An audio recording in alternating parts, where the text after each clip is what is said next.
Howdy, roofers, and welcome to Roofer Growth Hacks, the podcast that's dedicated to highlighting those in the roofing industry, learning how they overcame growth challenges with creative growth hacks, and connect them with others in the roofing industry. I'm your host, Chris Hunter, founder and chief marketing officer of roofingsites.com. I'm also the author of The Ultimate Guide to Digital Marketing for Roofers. Well, I got a little story for y'all. Greg Hain is the chief innovator at Hain Coaching Group, and he helps roofing company owners grow with the use of peer groups that share best practices with each other. Greg has been in and around the roofing industry his entire career. His innovative approach to helping roofing companies grow is apparent in absolutely everything that he does.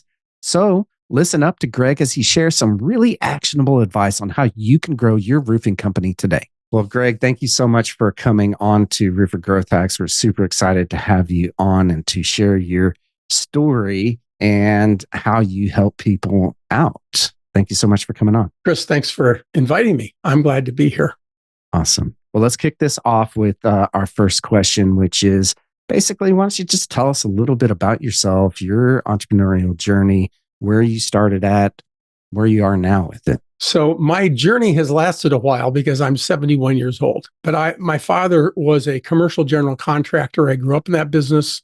And although I have a degree in mechanical engineering, I quickly discovered that my life was better suited to the construction industry than to the design side. So I went back into the family business. In the early to mid 80s, the economy in the Toledo, Ohio area, which is where my father's business was suffering a little bit. It's closely tied to the Detroit auto industry. So I moved down to Columbus and opened a company to install commercial roofing. And at the time I did this, I knew absolutely nothing about commercial roofing at all. But I figured I was smart enough I could figure it out. I guess I did. But after about, 10, 15 years, someplace in the mid 90s, I'd reached a point where I got tired of being responsible for irresponsible people. Not that anybody in the roofing industry would know anything about that. Yeah. And I also got tired and frustrated with having to decide at 4:00 in the morning what time it was going to rain that day because I wanted to tear a roof off. And so I decided to retire. And so I arranged for all my employees to have work with other contractors.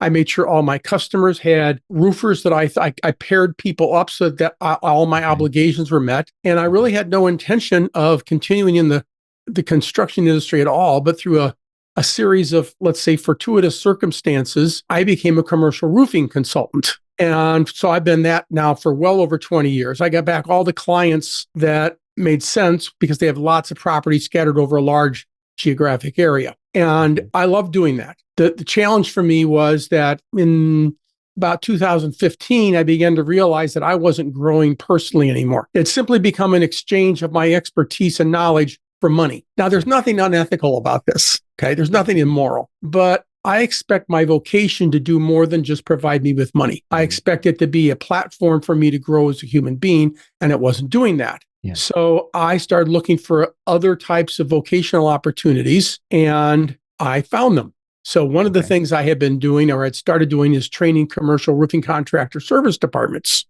Okay. Because as a roof consultant, it takes about 3 weeks to put a roof on a building, but then I'm going to live with it for 20 years. So I spent a lot more time dealing with the service departments, commercial roofers, than I do with their production departments. And most commercial service departments are horrible. They're absolutely horrible, but some of them are really good. So I got curious to why this is, and I eventually, to keep this story relatively short, I built a training program called Creating Great Service to teach the best practices of the best service companies in the country to others. And I've been doing that now for over 15 years. And then meanwhile, I became this clearinghouse for best practices. Somebody in Florida would call me and say, hey, I'm having this problem, and nobody has all the answers, including me. But I know somebody in Texas or somebody in Seattle or somebody in New Jersey that I think can. And so I became this central processing place for best practices. And one day I said to myself, why don't I just get all these guys together in a room, which is what I did. And so I formed my first peer group. And so I've been doing peer groups now since 2017. And we've had peer groups where the contractors in the group are in the $2, $3, $4 million range, maybe up to $8. And then we've had other groups where the smallest contractor is 50 million, and we've had contractors in that same group have revenue of over $150 million each, huge companies, and everything in between. And so we share best practices, not only around service, but around everything. So that's kind of been my journey. Love that. And by the way, these peer groups I was introduced to, peer groups probably about 10 years ago, right? And in the marketing industry, I'm part of a mastermind group, a peer group of 300. I think we're up to 300 other marketing agencies. We meet 3 times a year in Miami and share best practices. So I love that idea. Yeah. You don't have to figure it all out for yourself anymore. No, absolutely not. I mean, someone else has probably already figured it out, right? And done it way better than you probably ever could have. So, yes. Yeah, that's so cool. So you meet, how often do you guys meet? So our groups meet 3 times a year. Each time's a day and a half. Okay. They're non-competing. Mm-hmm. So contractors are in a given group are from all over the country. So there's no competition. They're of similar size because a contractor at $50 million really can't help somebody at 5. They just don't relate. And the people at 5 can't help the people at 50. So we have to keep the revenue sizes about the same. Each time's a day and a half. Venues all over the country. Oftentimes we'll visit a contractor's office and tour it because we can learn things, and we do. All right. But 3 times. So they're in May, September, and January. Our groups are not 300, but typically what we are is somewhere in the neighborhood of 8 to 12 member companies per group. Okay. So how many groups are you helping to do all of this and facilitate all of these? So, so it's a fair question. Yeah. And it depends upon how you're going to count them.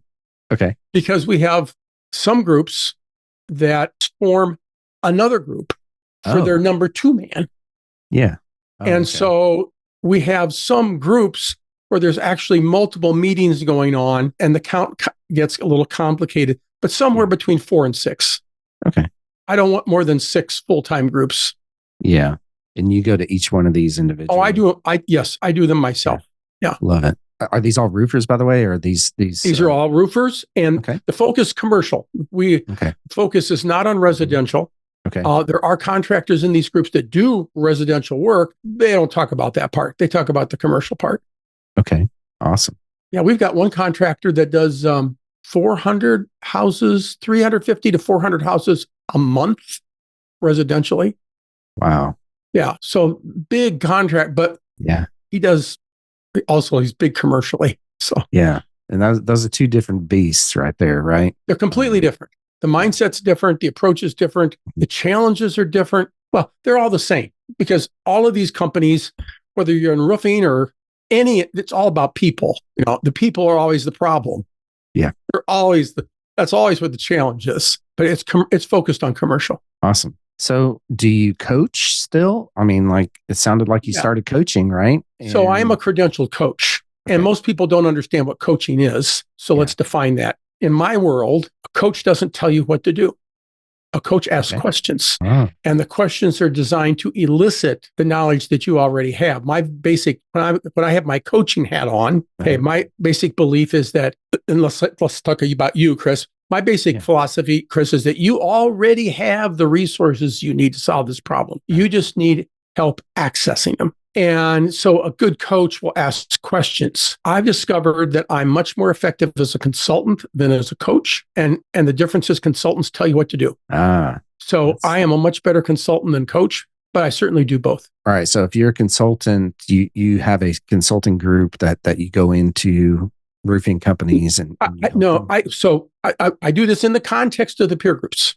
Okay. Because as part of a membership in a group, people can have a coaching call with me once a month. That's where we can dig deeper into specifics that they may be having issues with. And I may coach them.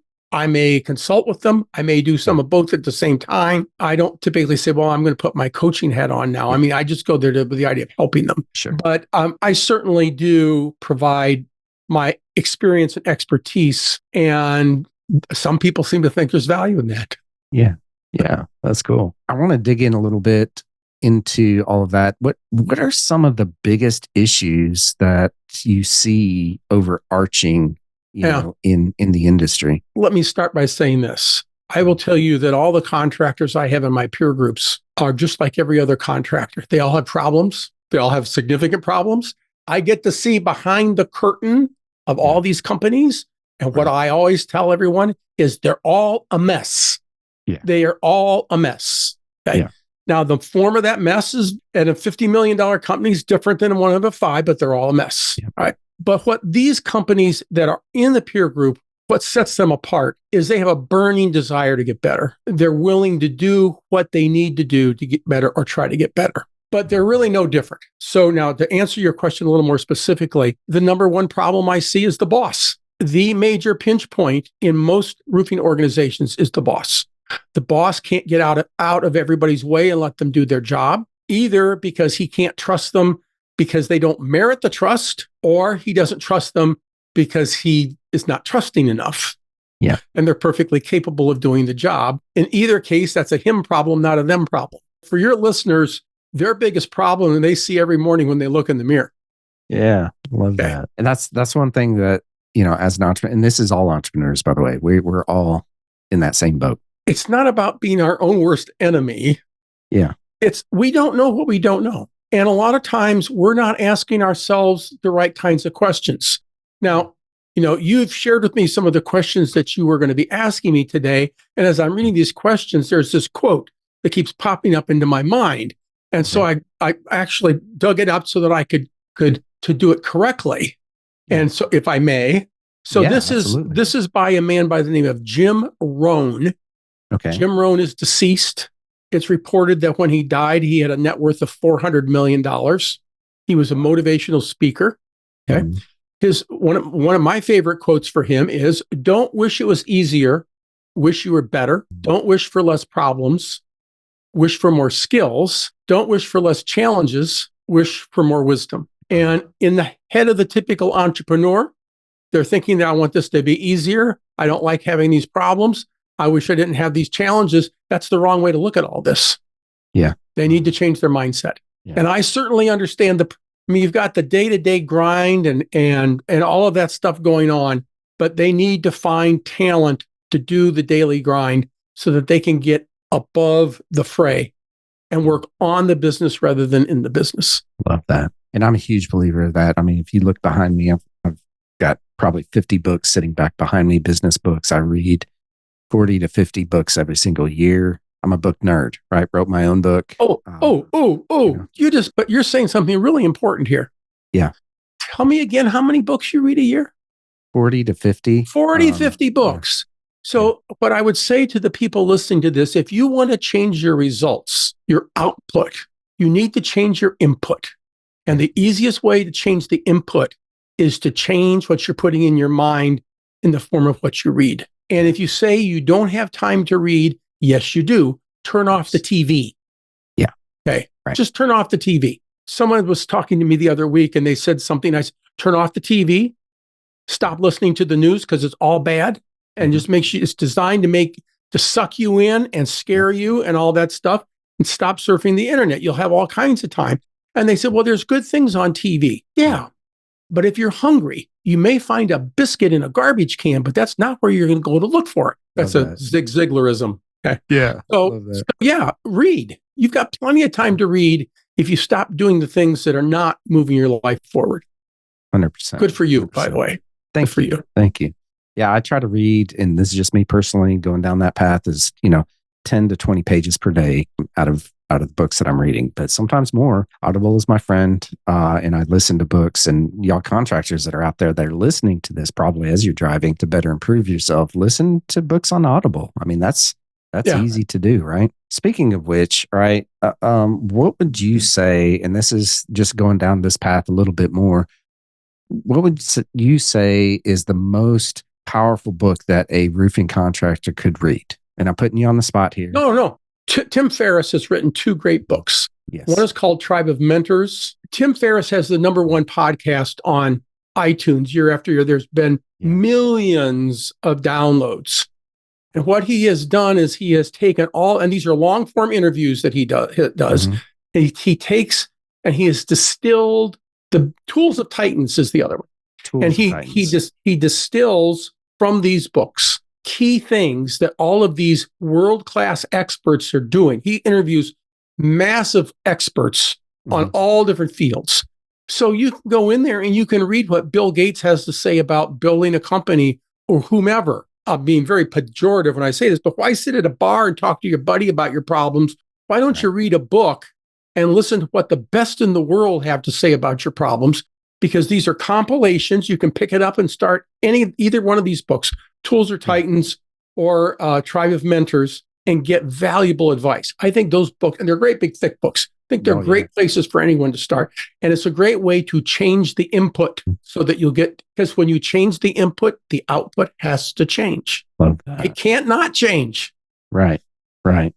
Love that. So are there any mistakes that you see roofing companies make, and how can they avoid those? I think the first mistake that I see roofing companies make is they think roofing is about roofing, and it's not. Roofing is a service that they provide. It is the vehicle through which they provide service. So now my area of expertise is service, commercial service, not production, but it's the same thing. But what I say to people when we're talking about service is I said, look, if your washing machine starts going clunk, you call the appliance center's service department. If you need to have your car worked on, you take it to their service department. If your flat screen goes pop when you're trying to watch the March Madness games that are going to be on tonight, all right, you take it to Best Buy's service department. So clearly, service has nothing to do with flat screens, washing machines, or cars. It's got nothing to do with roofing. Okay. Yeah. And the roofing industry is about providing a service to your customers. And when you put together a bid for a re-roof and you walk in and show them the scope, or you email them, worse yet, the scope of work with the price, you are demonstrating to them that you have no idea what's going on. And it's fascinating to me as a roofing consultant, roofing contractors, you would call me on the phone and they would say to me, hey, do you have any work for us to bid? Okay. Oh, come on, man. Yeah. What's wrong with you? You're going to open up with, what can I do for you? Okay. Yeah. It's not like, what can you do for me? It's not like, sir, are you having any problems any place where you can't get solved that maybe we could help? The first thing, it's just ridiculous. Yeah. Ridiculous. Yeah. So yes, it's got nothing to do with roofing. That's the vehicle through which they provide their goods and services. Love that. Love that. And part of your program is to help people out. So I was reading on your website, right? And your peer groups, it says ESE peer groups, right? Educate, stimulate, expand. Okay. First of all, you're going to get information. Secondly, there's no possibility you're not going to walk out of these meetings stimulated. Okay? Yeah. There's no possibility. Yeah. And expand. Okay. And we're not interested in your growing your company. We're interested in expanding you, because the guy that's $5 million that's going to $50 million, he's not going to be the same human being. And here's the question. Are you going to let the business push you into that? Or are you going to proactively do the things that you do so that you manage that process rather than have it manage you? Right. Huge difference.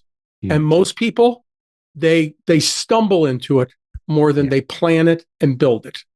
Right. And it's about being intentional, right? With plans, I think. Absolutely. Yeah. And I love that idea of, okay, well, and so do you sit down with each of your roofers and say, okay, where do you want to be? And let's build that plan to get there. Surprisingly, they're good at building plans, envisioning where they want to go. Okay. In their business. Yeah. But very few of the plans include steps for what they need to be doing as a human being differently in order for those things to happen. So what I do is I corner them. Okay.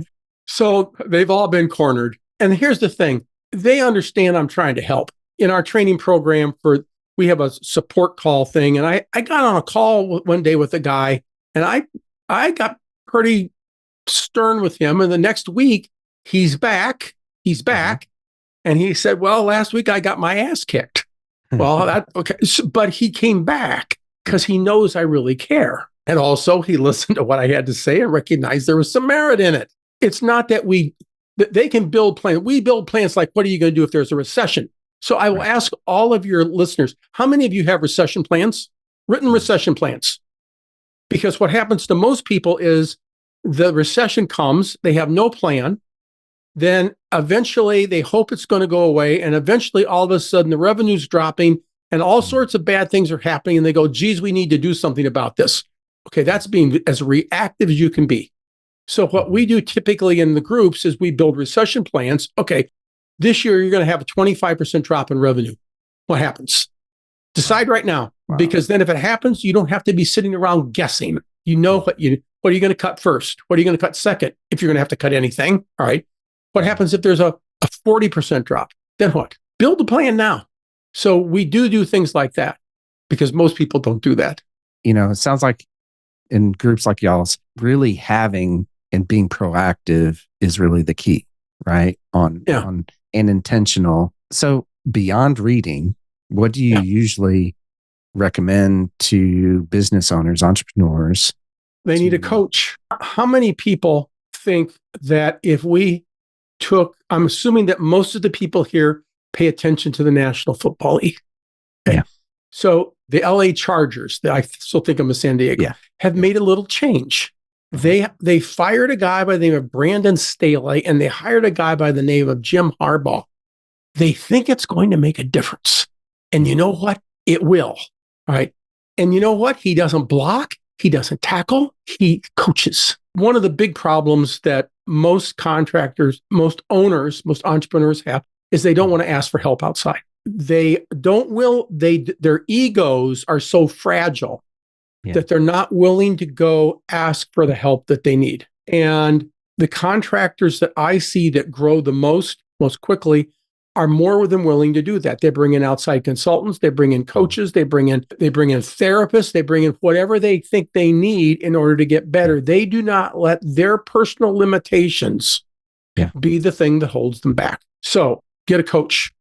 Go to coachfederation.org, which is the International Coaching Federation. These members are all trained to coach. They don't need to know anything about roofing to coach you. That would be a great place to start for getting a coach, getting a credentialed coach. By the way, I know someone that's paying over $100,000 a year for coaching services for himself. This is a man that is investing in himself. Okay. So I say to the entrepreneurs, how much are you investing in yourself? Are you investing $2,000 a week? This guy is. And by the way, in the time I've known him, he has 5x'd his company from big to gigantic, and his profits did not drop. 5x'd his company in 5 years, profits didn't drop. And he was already a big contractor when he started. Yeah. He invests in himself. So invest in yourself, right? I mean, that's, I 100% agree. When I started doing that for myself with our coaching, the group that I'm in, we've got a multitude of coaches that I can go to at any point. And we've got sales coaches, we've got operations coaches, we've got marketing coaches, we've got mindset coaches, right? Yes. Mindset is huge. It's huge, right? When I started doing that and getting out, I personally have gone a whole different level because of that in the past couple of years, just because of coaching. So 100%. Yeah. Totally agree with that. Most roofing contractors have what is known as a fixed mindset. They do not have growth mindsets. I don't know that today is the day for us to have that conversation, but it's easy for me to prove how massively fixed most contractors' mindsets are. I've met a lot of entrepreneurs in my lifetime, right? And interview entrepreneurs on a regular basis. And that's mindset and is the biggest issue, I think, with every single one of us entrepreneurs and getting out of our comfort zone, right? Yeah. Prime reason I'm doing this right here, right? Yes. Podcast. Yeah. If you'd have asked me 4 years ago, I know 6 years ago, if I would have done a podcast, I'd be like, no way. Yeah. You did not go from where I know you were to where you are now without changing your mindset. No way. No way. All right. So looking forward, right, in the roofing industry specifically, are there any trends, that we should be looking at and that you see? Two. That, okay. First is drones. Drones. The idea that you're going to put a human being up on a roof and he's going to do a roof inspection is so old school. Okay. Love it. There are drone inspection services now that can go out and scan roofs and produce reports that are plenty good enough. Yes, they miss stuff. But if you think, I'm speaking to your audience, but if you think that the inspectors that you're setting up on roofs are not missing stuff, I got news for you. They're missing all kinds of stuff. Drones can do a perfectly adequate job. That's one. Second is AI. In one of my peer groups, which happens to be the one with the smallest contractors, I've got a contractor that has revenue of only about $5 million a year. Now, he has a huge mindset advantage. He's not a roofer. He bought a roofing company, but he's an accountant. He doesn't think like most roofers do. He thinks like a businessman. Right. But he says, why can't we be having AI do our estimates for us? And he's working with, at the time I last talked with him, he was using ChatGPT. I don't know what he's using now, but I don't know why. I mean, feed it in and let it spit it out. And why not? This is all coming. And if you do not embrace these things, you're going to get run over by them. And really, those two are tied together with technology, right? Technology in general, what I've noticed and working in the roofing industry since 2005, is that the roofing company owners that embrace technology are the ones that eventually win. It was early on, 2005, in my area, when we had a roofer come to us and say, hey, I want you to do for me what you did for yourself, which at that time was completely dominating Google, right? And that was very early on into the Google stage of things. And back then, they were using technology for their proposals, for their estimates. Technology has come a long way since then with AI, with drones, all of these things. But I think it's super important to completely stay, you don't have to be on the very cutting edge, like, AI is super cutting edge at this point, right? And it's been around now for several years. We've been using it as a marketing agency in our agency for, 3-4 years at this point, and working in our workflows for marketing specifically tasks. But I think, you're 100% on that. You've got to be there on a cutting edge. You don't have to be on the cutting edge, but at least in incorporating technology. Okay, awesome. Well, thank you. That's very insightful as far as that goes. All right, we're going to take a brief pause here in between now and in our lightning round, but we're going to listen to a message from our sponsor real quick, roofingsites.com. Since 2018, roofingsites.com has helped roofers double their sales by getting their marketing right using the 4R roofing marketing system. If you're a roofing company owner wanting to grow your business, be sure to go to roofingsites.com and sign up for a roofing marketing strategy session with me. Okay, and we're back for our lightning round. We've got one rule here, Greg, for our lightning round, and basically you have 1 minute or less to answer each of these questions. You ready? Sure. Awesome. All right, first question, Greg. What is your favorite personal hack? This could be a book, podcast, whatever goes. We're Roofer Growth Hacks. I think my personal hack is the reminder from the quote that I shared earlier by Jim Rohn to work harder on yourself than you do on your job. Love it. So next question. What is your favorite business hack? Again, this could be book, podcast, whatever, anything goes here. My favorite podcast is mine. One of the things that happens in our peer groups is we have these contractors that bring in a problem.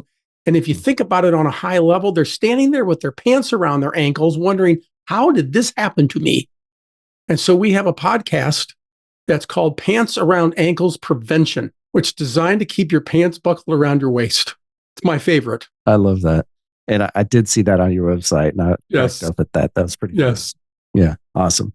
So, Greg, what is the best advice that you have ever been given, and bonus points for how you actually applied it? Work on yourself. Grow. Don't talk about it. Do it. Try new things. Get out of your comfort zone. Love that. Well, Greg, how can the Roofer Growth Hacks family get in touch with you and support you and encourage you moving forward? Well, our website is Hayne Coaching Group, Hayne, HayneCoachingGroup.com. And there you'll find access to our commercial roofing training program, Creating Great Service, as well as information on our peer groups. And by the way, all of our Pants Around Ankle Prevention podcasts are available there as well. Love it. Awesome. Well, thank you so much for coming on here, Greg, and sharing all of these knowledge bombs. I really enjoyed this interview. It's just So did I. tons of Thanks, fun. Chris. I'm a business geek. And a book geek. I love this stuff. I could do this all day long. So thank you so much for coming on. You're welcome. Thanks for having me. I've enjoyed it. How about that, roofers? Was that pretty freaking awesome or what? I wrote down probably 3 different pages of notes in my book, but I got to say that some of the biggest takeaways that I took away from Greg was number 1, get a coach, right? It is so important for us as entrepreneurs to have someone that can help coach us through the problems we are facing today, tomorrow, next year, and so forth. So I shared this with inside of the podcast, but the growth of my company has changed dramatically since I hired a coach. And that's the reason for that is pretty simple, is that I don't know everything. There's no way, even with me reading 40 to 50 books every single year, there's not a way at all that I could ever know absolutely everything there is to know about business. And the other problem is that we as business owners are too close to the problems. Okay. And someone that is outside of that can help you get through whatever issue that you're having, whether you're at a $1 million level, all the way up to $50 million levels to $500 million levels, problems. Those are all different issues. Those are all different problems that you're going to have. And having someone in your corner that has been there and done that and knows how to get through those issues, or at least to help coach you through those issues, is super, super important. Now, the number 2 thing that I wrote down here that I really, really starred was always work on yourself. Okay. Work on yourself first, actually. And that is super important because we hold our own businesses back, right? The person holding our business back is the person facing us in the mirror, right? He said that in this interview, and that was so, so true. And again, it goes back to that coaching, right? Making sure that you do have a coach. But number 2 is you have to work on yourself. You have to grow yourself, right? And have that growth mindset. You don't have to. If you're comfortable at where you are with your business, that's fine. But if you're listening to this podcast, most likely you are interested in growing yourself. And so I highly recommend that you listen to podcasts just like this, that you listen to Audible books, go through and listen to books, and have someone on the outside that actually can help you get through some of your issues. Well, that's going to do it for another episode of Roofer Growth Hacks. I really hope you enjoyed this episode and that you connect with Greg online. Make sure that you hit him up on LinkedIn, on Twitter, on Instagram, wherever that he is. Go to his website and really just try to connect with Greg. I think he's a really excellent person to have in your corner. I also hope that you connect with me on LinkedIn or Instagram or YouTube, or go ahead and click that thumbs up on this episode while you're out there, while you're listening to this. And you can also check out our website at roofingsites.com. While you're there, you can listen to other previous episodes. You can attend any of our monthly workshops that we have on various subjects throughout the roofing industry. I want to give a huge shout out to our sponsor, roofingsites.com. Since 2018, roofingsites.com has helped roofers double their sales by getting their marketing right using the 4R roofing marketing system. If you're a roofing company owner wanting to grow your business, be sure to go to roofingsites.com and sign up for a roofing marketing strategy session with me. Also, this past year, I published my book, The Ultimate Guide to Digital Marketing for Roofers. If you're a roofing company owner and you don't have this book in your hands, I will send it to you for free. Just go to go.roofingsites.com and I'll send you a free copy of my book. Well, roofers, join me next time when we connect with another great roofing entrepreneur and learn how they hack their growth. Until then, I'm Chris Hunter. Thanks and gig 'em.